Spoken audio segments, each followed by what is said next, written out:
왜 인간은 진리를 들었음에도 불구하고 그것을 따르지 못하는가? 안녕하세요. 오늘 여러분과 함께 인간 존재의 가장 근본적인 역설 중 하나를 탐구해 보려 합니다.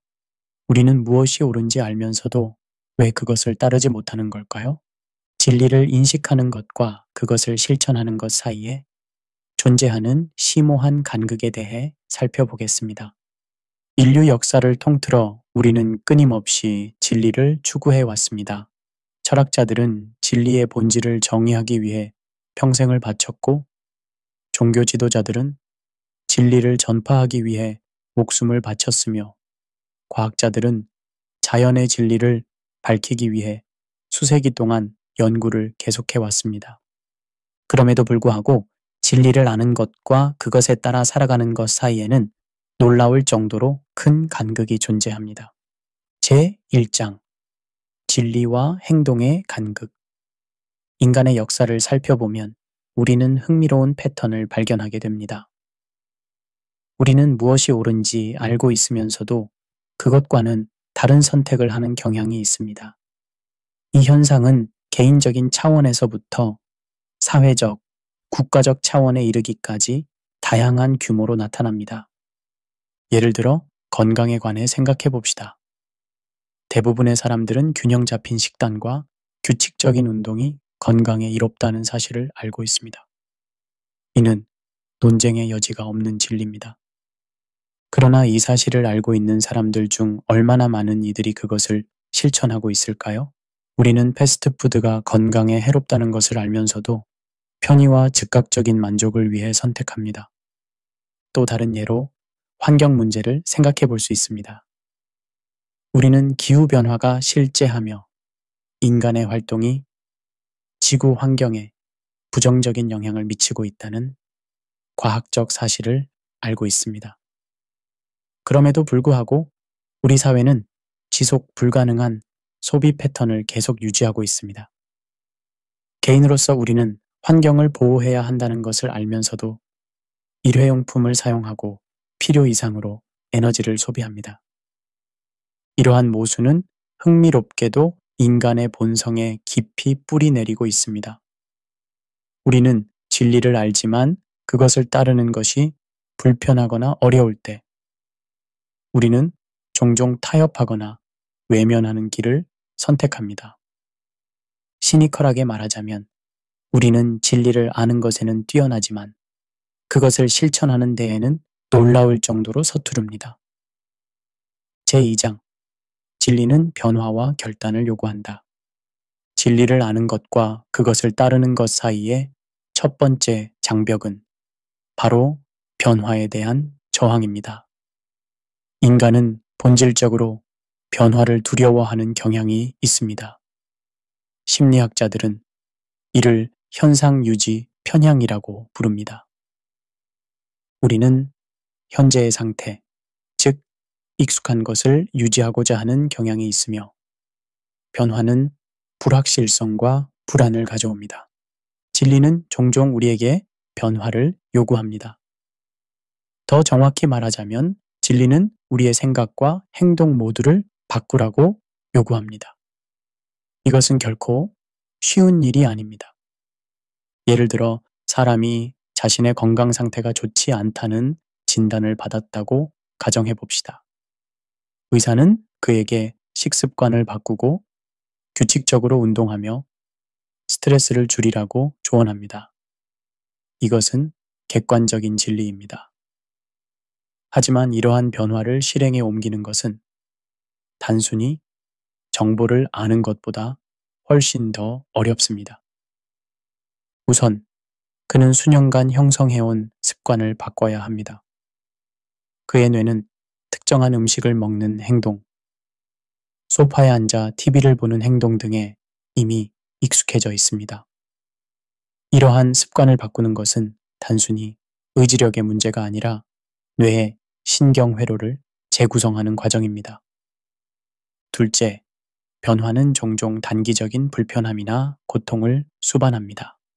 건강한 식단으로 전환하는 것은 일시적으로 만족감이 덜할 수 있으며 운동을 시작하는 것은 처음에는 힘들고 고통스러울 수 있습니다.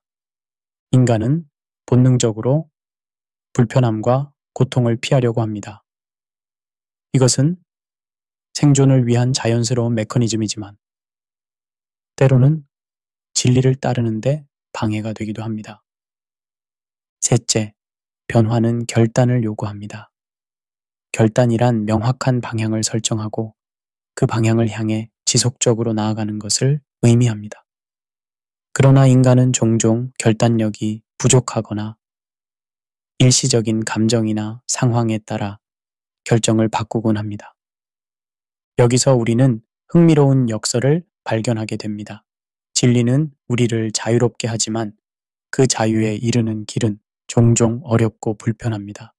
진리를 따르기 위해서는 단기적인 불편함을 견디고 익숙한 패턴을 벗어나며 새로운 방식으로 생각하고 행동할 용기가 필요합니다.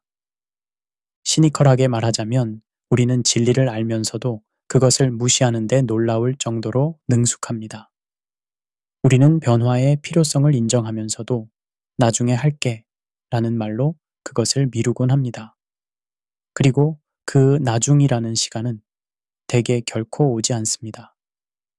제3장 감정과 이성의 끊임없는 전쟁. 인간의 마음속에서는 끊임없이 감정과 이성 사이의 전쟁이 벌어지고 있습니다. 이성은 종종 진리를 인식하고 그것을 따라야 한다고 주장하지만 감정은 다른 방향으로 우리를 이끌곤 합니다. 고대 그리스 철학자 플라톤은 인간의 영혼을 마찰을 모는 마부와 두 마리의 말에 비유했습니다. 마부는 이성을 상징하고 하나의 말은 기계를, 다른 하나의 말은 욕망을 상징합니다. 마부, 즉 이성은 마찰을 올바른 방향으로 이끌려고 하지만 말들, 특히 욕망을 상징하는 말은 종종 자신의 방향으로 끌고 가려고 합니다. 이 비유는 왜 우리가 진리를 알면서도 그것을 따르지 못하는지를 잘 설명해 줍니다. 우리의 이성은 종종 무엇이 옳은지 알고 있습니다. 하지만 우리의 감정, 특히 욕망은 다른 방향으로 우리를 이끌곤 합니다. 예를 들어 이성적으로 볼 때 우리는 중요한 일을 미루지 않고 바로 시작해야 한다는 것을 압니다.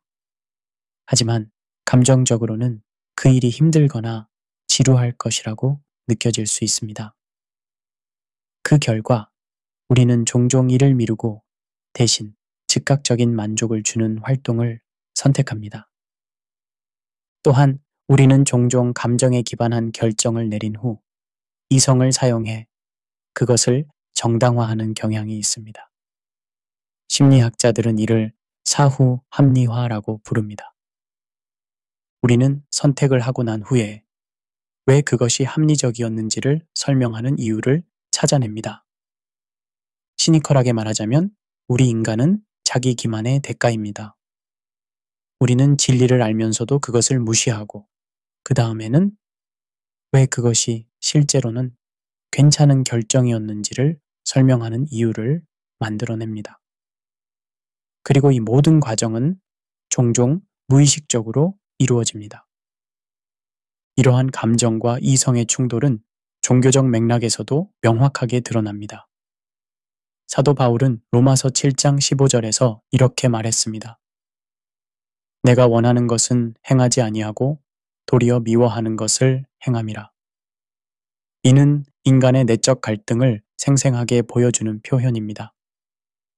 바울은 자신이 무엇이 옳은지 알고 있으면서도 그것을 행하지 못하는 자신의 모습을 솔직하게 인정하고 있습니다.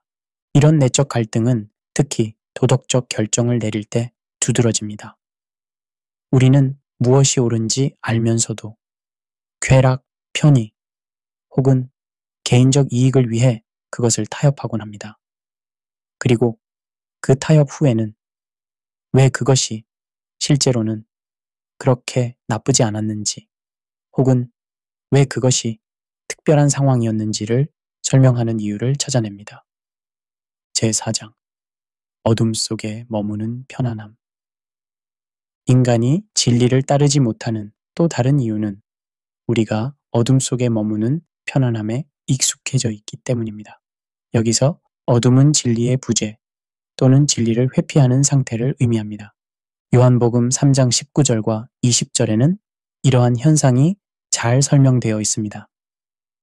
빛이 세상에 왔으되 사람들이 자기 행위가 악함으로 빛보다 어둠을 더 사랑한 것이니라. 악을 행하는 자마다 빛을 미워하여 빛으로 오지 아니하나니 이는 그 행위가 드러날까 함이요. 여기서 빛은 진리를 상징합니다. 사람들이 진리보다 어둠을 선택하는 이유는 자신의 행위가 드러나는 것을 두려워하기 때문입니다. 즉, 진리는 종종 우리의 부족함, 실패, 그리고 죄를 드러내기 때문에 우리는 그것을 피하고자 하는 경향이 있습니다. 예를 들어, 알코올 중독자는 종종 자신의 문제를 인정하지 않으려고 합니다. 그는 자신이 중독되었다는 진리를 직면하는 것보다 부정이라는 어둠 속에 머무는 것이 더 편안하다고 느낍니다. 그러나 이러한 부정은 결국 문제를 해결하는데 방해가 됩니다. 마찬가지로 우리는 종종 자신의 약점이나 실패를 인정하기보다는 그것을 무시하거나 정당화하려고 합니다. 자기 성찰은 종종 불편하고 고통스럽기 때문입니다. 그러나 진정한 성장과 변화는 이러한 자기 성찰 없이는 불가능합니다. 시니컬하게 말하자면 우리는 자기 기만의 안락한 담요 속에 자신을 감싸는 데 놀라울 정도로 능숙합니다. 우리는 진리를 직면하는 것보다 편안한 거짓 속에 머무는 것을 선호하곤 합니다. 그리고 이러한 선택은 종종 우리의 성장과 진정한 행복을 방해합니다. 그러나 진리와 마주하는 것은 비록 처음에는 불편할지라도 궁극적으로는 우리를 자유롭게 합니다. 요한복음 8장 32절에서 예수님은 진리를 알지니 진리가 너희를 자유롭게 하리라고 말씀하셨습니다. 진리는 우리를 속박하는 거짓과 기만에서 벗어나게 해주며 진정한 성장과 변화의 길로 인도합니다. 제5장 죄성의 본질, 자기중심성. 인간이 진리를 따르지 못하는 근본적인 이유 중 하나는 죄성의 본질, 즉 자기중심성에 있습니다. 기독교 신학에서는 인간의 타락한 본성을 죄성이라고 부릅니다. 이 죄성의 핵심은 자기중심성, 즉 하나님 대신 자신을 중심에 두려는 경향입니다. 아담과 이브의 타락 이야기를 생각해 봅시다. 그들은 선악과를 먹지 말라는 하나님의 명령, 즉 진리를 알고 있었습니다. 그러나 뱀의 유혹에 넘어가 너희가 하나님과 같이 될 것이다 라는 말에 이끌려 그 명령을 어겼습니다. 여기서 우리는 죄성의 본질을 볼 수 있습니다. 그것은 하나님을 중심에 두는 대신 자신을 중심에 두려는 욕망입니다. 이러한 자기중심성은 오늘날 우리의 삶에서도 여전히 나타납니다. 우리는 종종 진리보다 자신의 욕망, 편애 혹은 이익을 우선시합니다. 우리는 자신의 방식대로 살고 싶어 하며 진리가 그것을 방해할 때 우리는 종종 진리를 무시하거나 거부합니다. 예를 들어 많은 사람들이 돈이 행복을 가져다 주지 않는다는 진리를 알고 있습니다. 연구에 따르면 기본적인 필요가 충족된 이후에는 소득의 증가가 행복감에 미치는 영향이 급격히 감소합니다. 그럼에도 불구하고 우리는 종종 더 많은 돈을 위해 우리의 시간, 건강, 관계를 희생합니다. 왜냐하면 우리는 자신이 통제하고 싶고 자신의 방식대로 살고 싶기 때문입니다. 시니컬하게 말하자면 우리 인간은 우리가 원하는 것을 정당화하는데 놀라울 정도로 창의적입니다. 우리는 자신의 행동을 합리화하기 위해 진리를 왜곡하거나 무시하곤 합니다. 그리고 이 모든 것은 우리가 자신을 중심에 두려는 근본적인 욕망에서 비롯됩니다. 이러한 자기 중심성은 우리가 진리를 따르는 것을 방해합니다. 왜냐하면 진리는 종종 우리의 자기 중심적인 욕망과 충돌하기 때문입니다.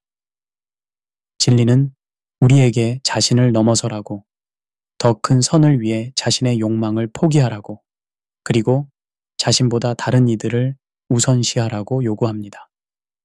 그렇기 때문에 진리를 받아들이고 그것을 따르는 것은 단순한 지식의 문제가 아니라 은혜와 능력의 문제입니다. 우리는 자신의 힘으로는 자기 중심성을 극복할 수 없습니다. 우리에게는 하나님의 은혜와 성령의 도움이 필요합니다. 바울은 로마서 7장 24절과 25절에서 이렇게 외칩니다. 오호라 나는 곤고한 사람이로다. 이 사망의 몸에서 누가 나를 건져내랴. 우리 주 예수 그리스도로 말미암아 하나님께 감사하리로다. 이는 우리의 죄성을 극복하는 힘이 우리 자신이 아닌 예수 그리스도를 통한 하나님의 은혜에서 온다는 인식을 보여줍니다. 제6장 진리 따르기의 장애물들.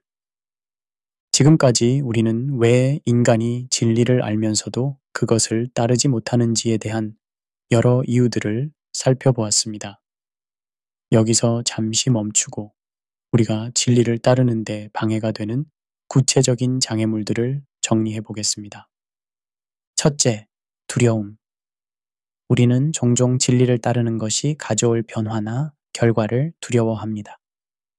예를 들어, 우리는 진리를 말하면 다른 사람들이 우리를 거부할까봐 또는 우리가 좋아하는 것을 포기해야 할까봐 두려워할 수 있습니다. 둘째, 편안함에 대한 사랑. 인간은 본능적으로 편안함을 추구하고 불편함을 피하려고 합니다. 진리는 종종 우리를 불편한 영역으로 인도합니다.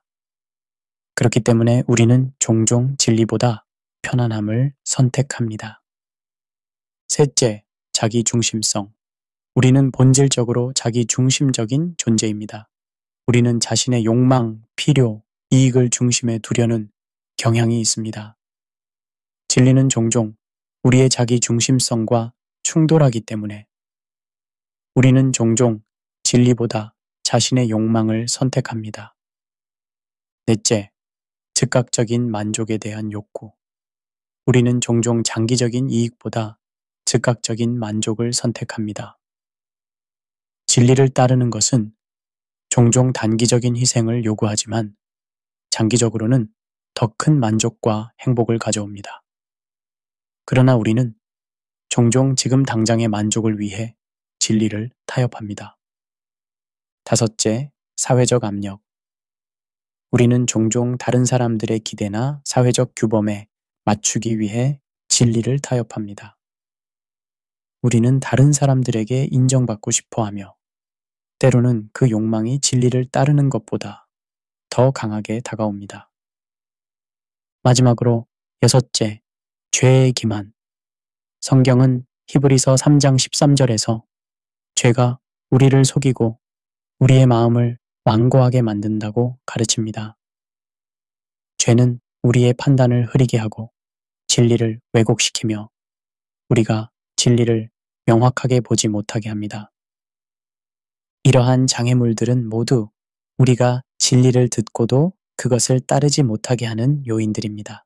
그러나 중요한 것은 이러한 장애물들이 있음에도 불구하고 우리는 여전히 진리를 따를 수 있는 가능성을 가지고 있다는 점입니다. 시니컬하게 말하자면 인간은 자신을 속이고 진리를 회피하는데 놀라울 정도로 창의적입니다. 우리는 진리를 따르지 않기 위한 수많은 변명과 정당화를 찾아냅니다.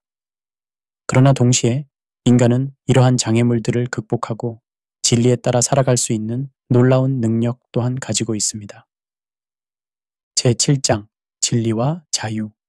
요한복음 8장 32절에서 예수님은 진리를 알지니 진리가 너희를 자유롭게 하리라고 말씀하셨습니다. 이 구절은 진리와 자유 사이에 깊은 연관성을 보여줍니다.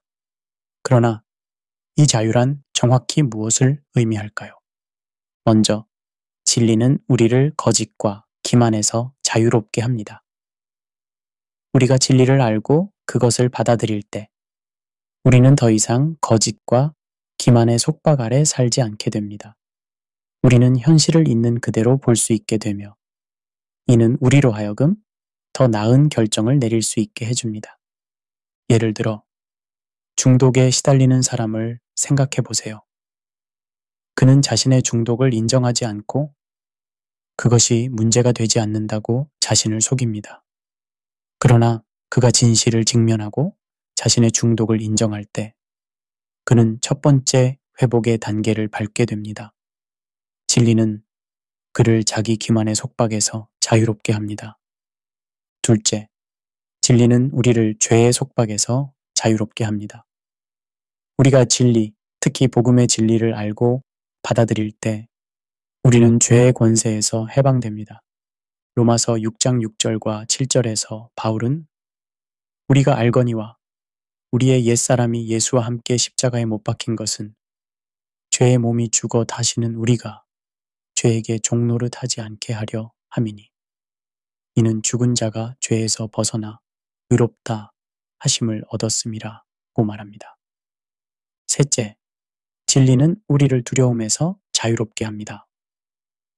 특히 진리는 우리를 죽음의 두려움에서 해방시킵니다.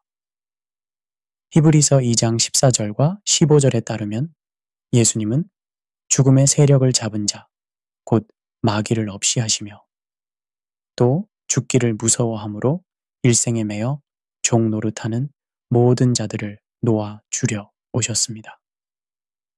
넷째, 진리는 우리에게 진정한 자기 인식의 자유를 줍니다.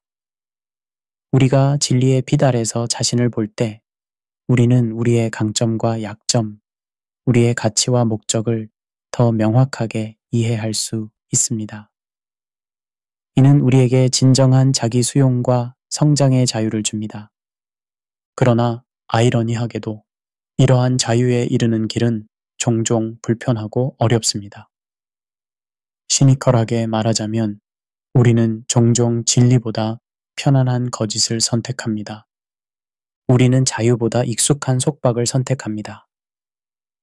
그리고 이것이 바로 우리가 진리를 알면서도 그것을 따르지 못하는 이유 중 하나입니다. 제8장 진리의 본질, 관계적 측면. 지금까지 우리는 진리의 객관적, 지적인 측면에 주로 초점을 맞추었습니다. 그러나 성경적 관점에서 진리는 단순한 사실이나 정보 이상의 것입니다. 성경에서 진리는 깊이 관계적이며 인격적입니다. 요한복음 14장 6절에서 예수님은 내가 곧 길이요 진리요 생명이니 나로 말미암지 않고는 아버지께로 올 자가 없느니라고 말씀하셨습니다. 여기서 예수님은 자신을 진리와 동일시하십니다.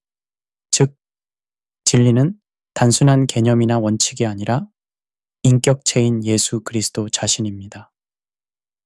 이것은 진리에 대한 우리의 이해를 깊게 바꿉니다. 진리를 아는 것은 단순히 정보를 습득하는 것이 아니라 예수 그리스도와의 관계 속에서 그분을 아는 것입니다. 그리고 진리를 따르는 것은 단순히 원칙이나 규칙을 지키는 것이 아니라 예수 그리스도를 따르는 것입니다. 이러한 관점에서 볼 때 우리가 진리를 듣고도 그것을 따르지 못하는 이유는 단순히 지식이나 의지력의 문제가 아닙니다. 그것은 관계의 문제입니다. 우리가 예수 그리스도와의 관계 속에서 그분을 알고 사랑할 때 우리는 그분의 진리를 따를 수 있는 능력을 얻게 됩니다. 요한복음 15장에서 예수님은 포도나무와 가지의 비유를 통해 이 관계의 중요성을 강조하십니다. 나는 포도나무요 너희는 가지라.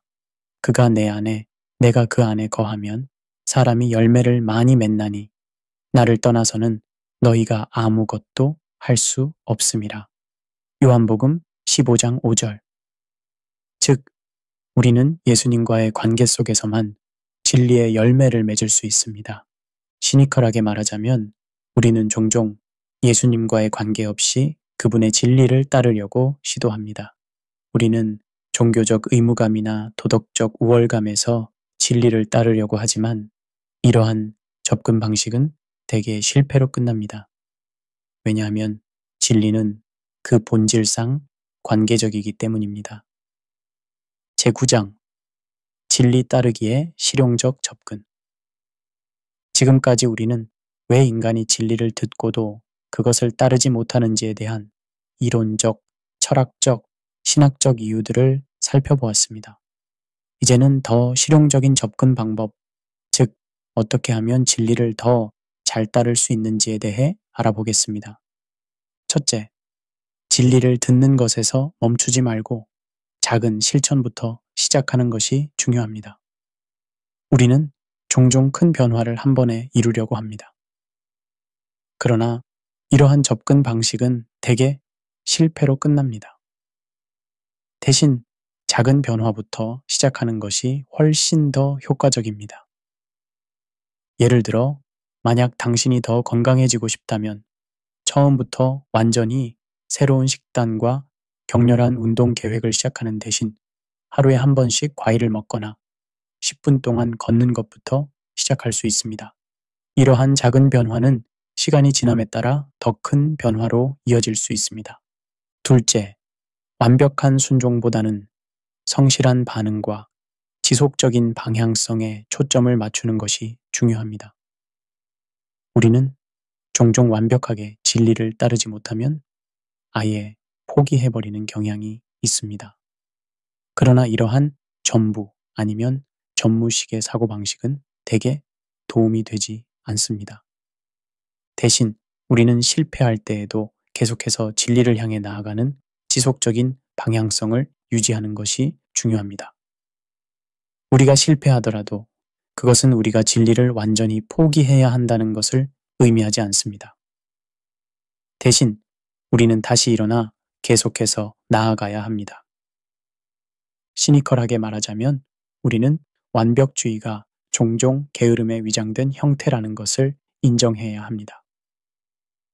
완벽하게 할 수 없다면 아예 하지 않겠다는 태도는 종종 변화를 회피하는 방법에 불과합니다. 셋째, 기도 속에서 진리 안에 머무는 힘을 구하는 것이 중요합니다. 앞서 언급했듯이 진리를 따르는 것은 단순한 지식이나 의지력의 문제가 아닙니다. 그것은 은혜와 능력의 문제입니다. 예수님께서는 요한복음 15장 5절에서 나는 포도나무요 너희는 가지라.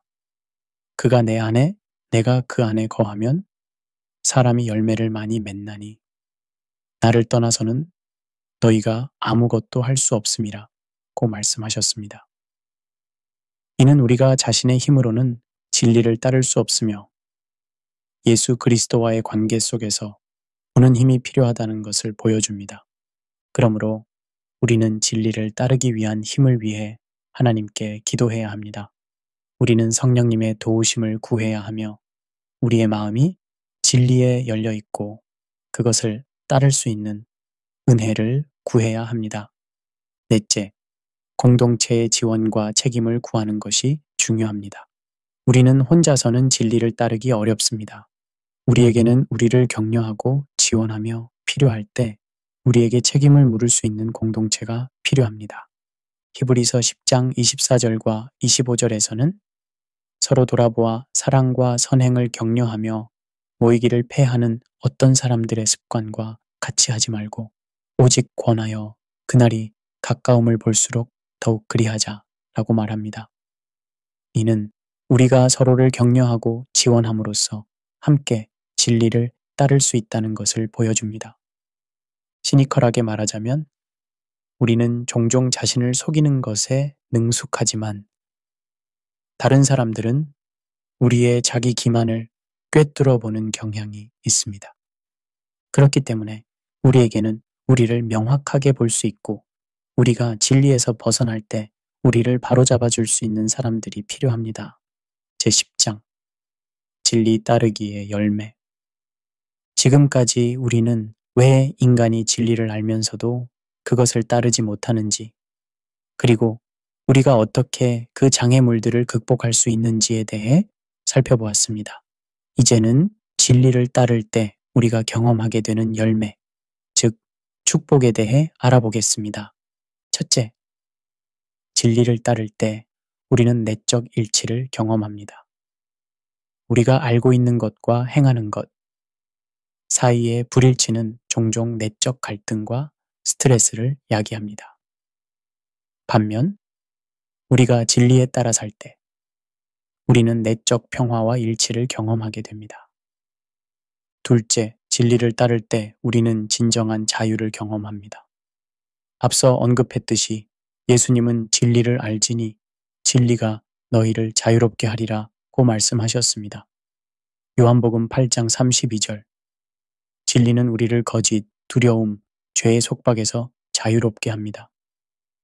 셋째, 진리를 따를 때 우리는 영적 성장을 경험합니다.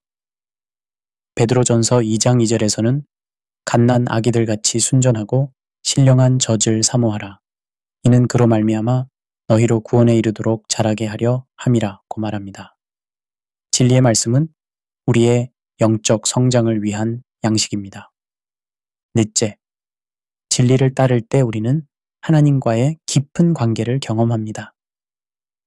요한복음 14장 23절에서 예수님은 사람이 나를 사랑하면 내 말을 지키리니 내 아버지께서 그를 사랑하실 것이요 우리가 그에게 가서 거처를 그와 함께 하리라고 말씀하셨습니다.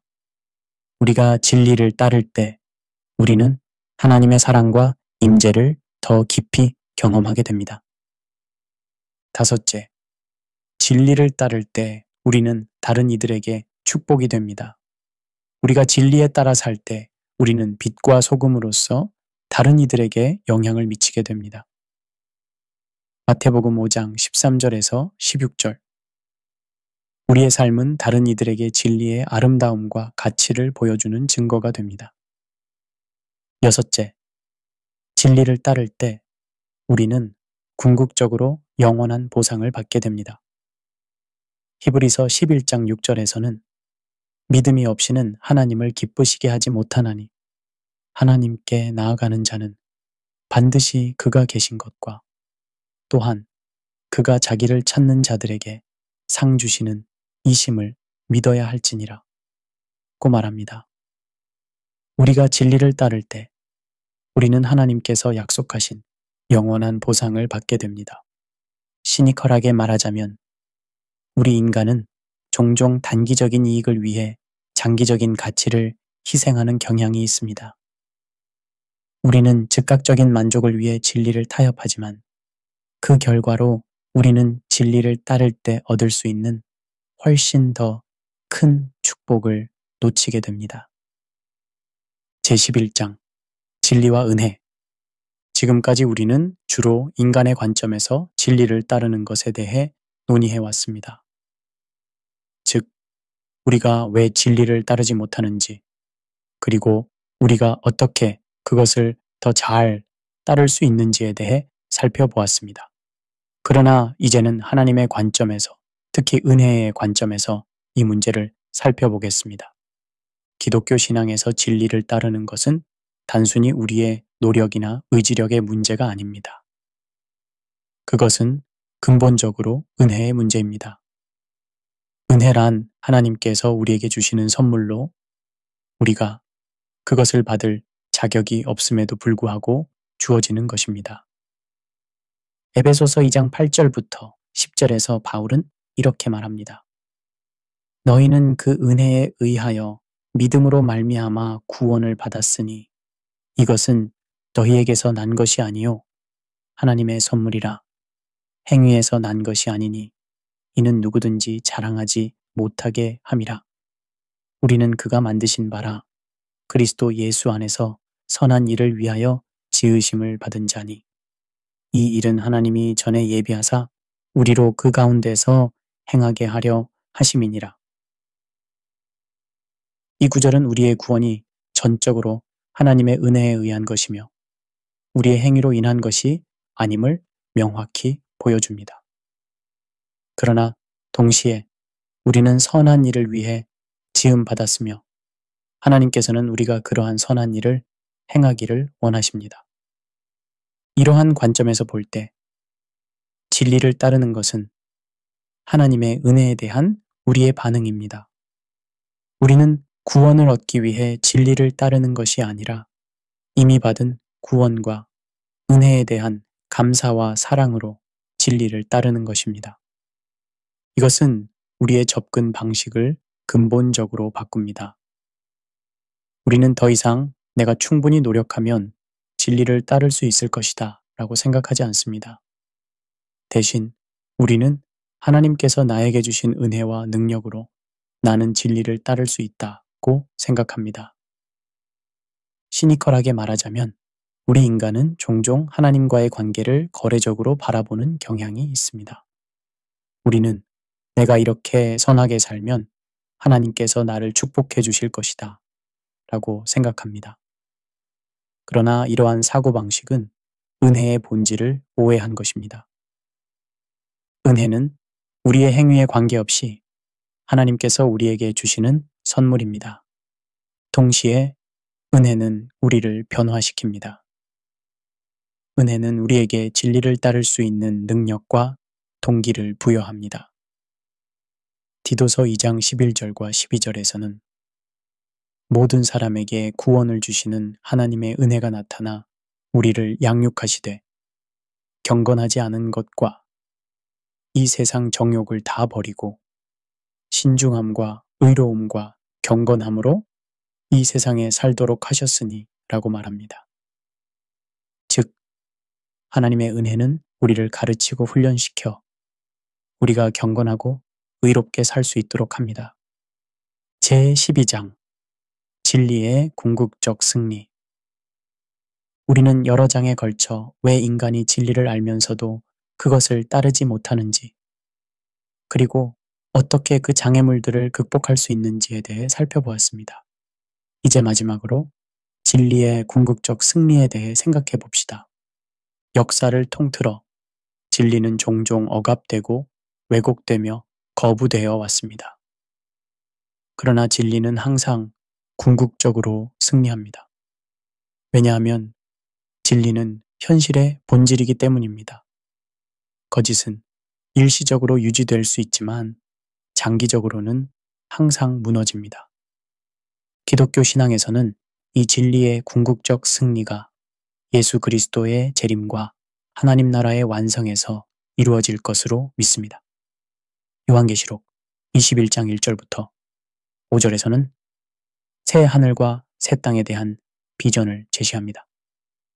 또 내가 새 하늘과 새 땅을 보니 처음 하늘과 처음 땅이 없어졌고 바다도 다시 있지 않더라. 보좌에 앉으신 이가 이르시되 보라 내가 만물을 새롭게 하노라 하시고 또 이르시되 이 말은 신실하고 참되니 기록하라 하시고 이 비전에서 우리는 진리가 완전히 승리하고 모든 거짓과 악이 제거된 세계를 보게 됩니다.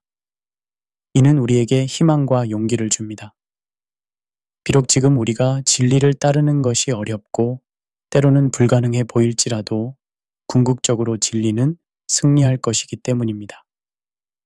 그러나 이것은 단순히 미래에 대한 희망만이 아닙니다. 이미 예수 그리스도의 십자가와 부활을 통해 진리는 결정적인 승리를 거두었습니다. 요한복음 16장 33절에서 예수님은 세상에서는 너희가 환난을 당하나 담대하라. 내가 세상을 이기었노라. 고 말씀하셨습니다. 이 승리는 우리에게 현재의 삶 속에서도 진리를 따를 수 있는 힘과 용기를 줍니다. 우리는 이미 승리한 왕국의 시민으로서 그 왕국의 가치와 원칙에 따라 살아갈 수 있습니다. 시니컬하게 말하자면 인간은 종종 승리하는 편에 서고 싶어 하는 경향이 있습니다. 우리는 성공적이고 인기 있는 것을 따르고 싶어 합니다.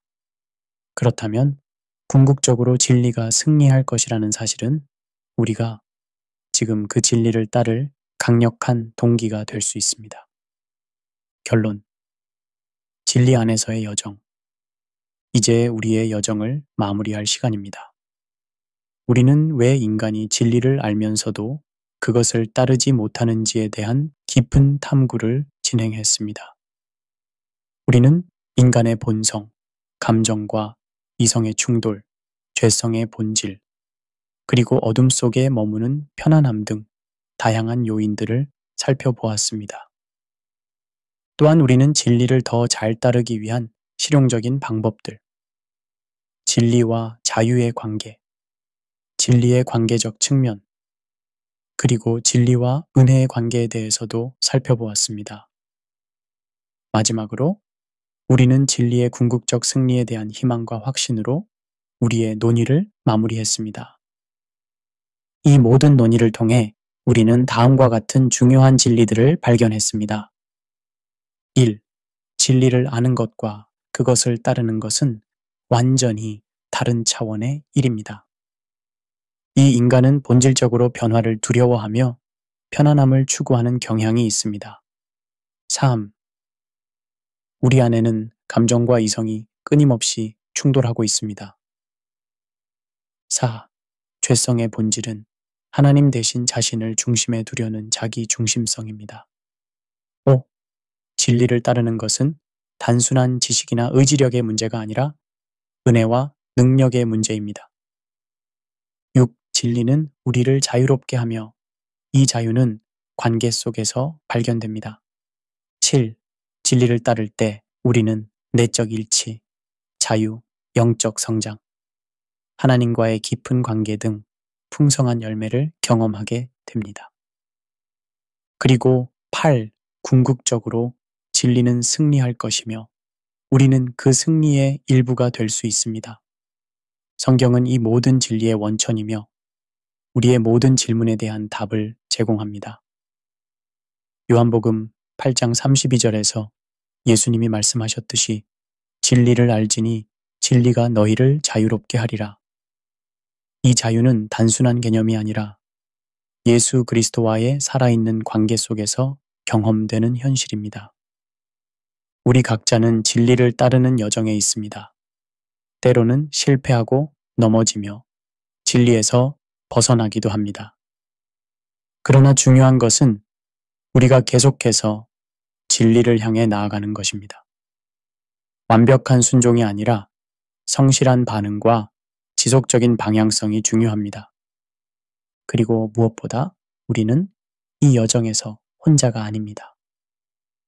우리에게는 진리의 영이신 성령님의 도우심과 인도하심이 있습니다.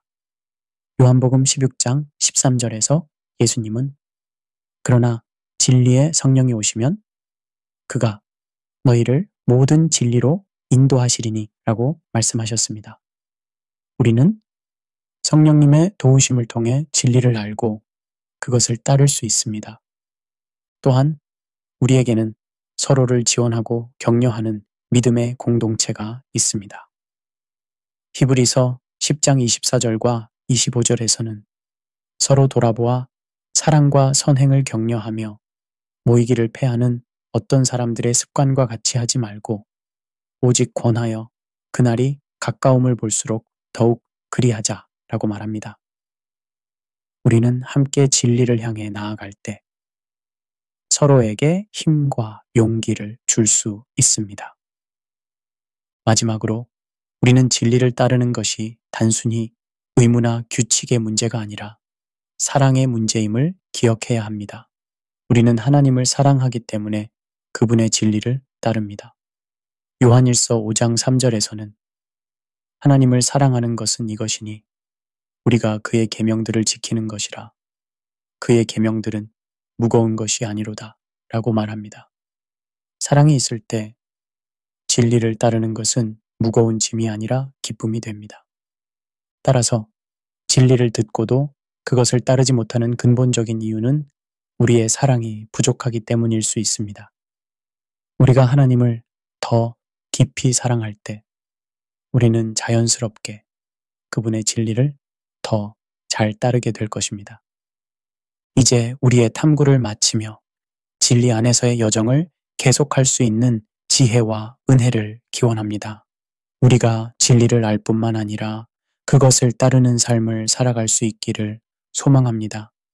진리는 우리를 자유롭게 할 것이며 그 자유 안에서 우리는 참된 기쁨과 평화를 발견하게 될 것입니다. 마치는 말. 지금까지 왜 인간은 진리를 들었음에도 불구하고 그것을 따르지 못하는가? 라는 심오한 질문에 대한 탐구를 함께 해왔습니다. 이 주제는 인간 존재의 핵심에 닿는 문제로 우리 모두가 개인적으로 경험하는 내적 갈등을 다루고 있습니다. 이 오디오북을 끝까지 들어주신 여러분께 진심으로 감사드립니다. 여러분의 지속적인 관심과 지지가 이런 깊이 있는 주제를 탐구할 수 있는 원동력이 됩니다. 우리가 함께 나눈 이 시간이 여러분의 영적 여정에 작은 도움이 되었기를 바랍니다. 만약 이 오디오북이 도움이 되셨다면 저희 채널을 구독해 주시고 다른 분들과도 공유해 주시기 바랍니다. 앞으로도 여러분의 삶과 신앙에 도움이 될 수 있는 다양한 주제를 다룰 예정이니 계속해서 관심 가져주시길 부탁드립니다. 다시 한번 끝까지 경청해 주셔서 감사합니다. 여러분의 삶 가운데 진리가 빛나고 그 진리가 여러분을 자유롭게 하기를 축복합니다. 다음 오디오북에서 다시 만나 뵙겠습니다. 감사합니다.